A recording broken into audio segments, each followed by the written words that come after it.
Алаштың аймаңдай ақыны Мағжан Жұмабаев.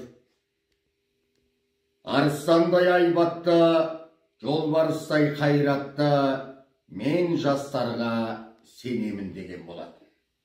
Қазағымның әрбір нәресте сәбиі, бүлдіршін бөбегі, балдырған баласы мен бозбала жастары біздің жарқын болашағымыздың алтын кепілі.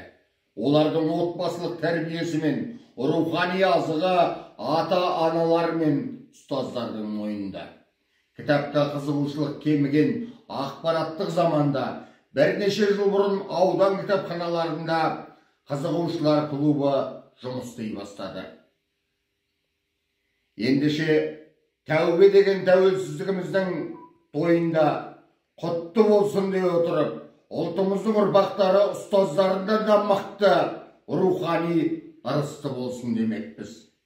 Түнекте томар жастандық, астықта жүріп аш қалдық, ғасырлар кешпес ғажап шақ, бодандықтан соң бостандық.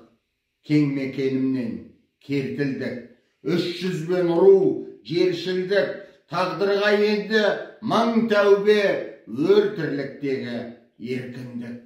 Тұранда тұнған қазақ құт, оны да ойсыз мазақ қып, арманы ата бабамның азаптан соңғы азаттық.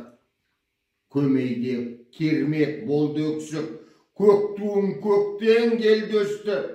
Көкбөрім қолдап көгертсін, өлместіктен соң дербестік. Айтармын қалай өлеңсіз, ән бар ма жырмен әуенсіз, шынжырдан шыңға шырқаңыз, дәуелсіз енді тәуелсіз.